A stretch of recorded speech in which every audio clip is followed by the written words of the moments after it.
ગઈકાલનો જે બનાવ બનેલો છે તેમાં કારેલીબાગથી જઈ રહ્યા હતા અને ઓવર સ્પીડિંગ કરી અને સંગમથી જઈ રહ્યા હતા ત્યારે એક્સિડન્ટ થયેલો હતો.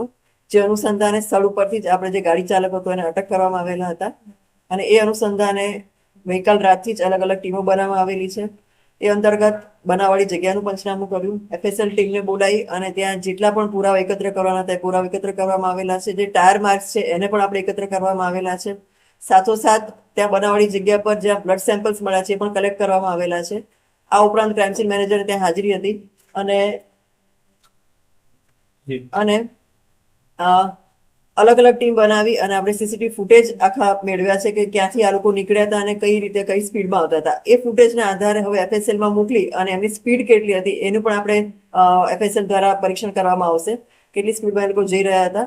આ સાથે સાથે એ લોકો આખો દિવસ ક્યાં ક્યાં રહ્યા છે એ ટેકનિકલ સોર્सेस દ્વારા અમે આખું એનું એનાલિસિસ કરીશું અને આખા દિવસની પ્રવૃત્તિ શું હતી આ લોકોની એ પણ અમે એનાલિસિસ કરી રહ્યા છીએ.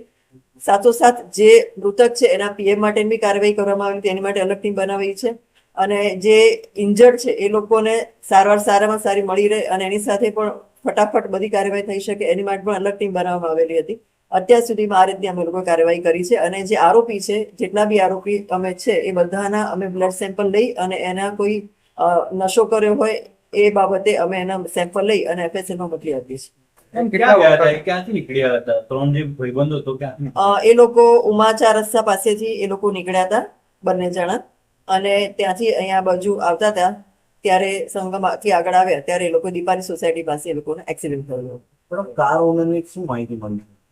કાર ઓનર જે છે એ ઇન્ડસ્ટ્રીના નામે છે, કંપનીના નામે કાર છે અને જે બીજો જે વ્યક્તિ છે પ્રાંશુ ચૌહાણ એ એની ગાડી કહી શકાય, એના ફાધર જે ઇન્ડસ્ટ્રીમાં છે એની ગાડી છે.